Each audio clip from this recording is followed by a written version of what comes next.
علیکم نوی ویډیو سره تاسو هرکلی وایو. امید لرم چې تاسو ټول به روزه خوشحاله وئ. ژوند په مزو کې به پنجاب کې ډېره زیاته افسوسناکه ډېره دردناکه واقعه رامخې ته شوې ده. ظالم پلار راپاسي او خپله د 3 کالو ماشومه لور ډېره زیاته بېدردۍ سره قتل کړه. دوستانو ظالم پلار اخر داسې حرکت ولې وکړو چې د خپلو 3 کالو ماشومه لور یې ډېره زیاته بېدردۍ سره قتل کړه. د معلومات خبرولو لپاره زموږ د ویډیو خامخا وګورئ. اوسه زموږ چینل چا نه وي سبسکرایب کړی خو موږ زموږ چینل سبسکرایب کړئ، تر دې نشان ورڅخه مخه ووهئ. زموږ هر یوه نوې معلوماتي ویډیو تاسو ته په اسانۍ سره میلاویږي. ډېره زیاته افسوسناکه دردناکه واقعه رامخې ته شوې ده. یو ظالم پلار راپاسي او خپله د 3 کالو ماشومه لور په خپلو لاسو باندې ډېره زیاته بېدردۍ سره قتل کوي. څه وجه یې قتل کوي؟ نه د هغه ماشومې ټوله ګناه نه سپینه ګناه. ظالم پلار یوه ښځه مړه شوې وه، بیا یې پیغلې جینۍ سره په زبردستۍ باندې واده کړ. هغه پیغلې جینۍ نه کول غوښتل خو بیا هم دې سړي په هغه پیغلې جینۍ سره زبردستي وکړله، یعنې کوروالې هلسې ورسره وکړل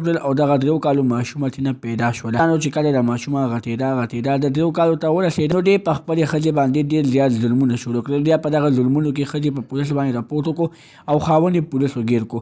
د خاوند یې څنګه د جیل نه راخلاص شو نو په غوسه کې خپله د 3 کالو ماشومه لور ډېره بېدردۍ سره قتل کړه. دوستانو ډېر زیات ظلم شوی دی. هغه ظالم پلار ته دې پولیس ښه بدترینه سزا ورکړي. نورو معلوماتي ویډیوګانو لپاره زموږ چینل سبسکرایب کړئ، د دې نشان ورڅخه مخه ووهئ چې زموږ هر یوه نوې معلوماتي ویډیو تاسو ته په اسانۍ سره میلاویږي. والسلام.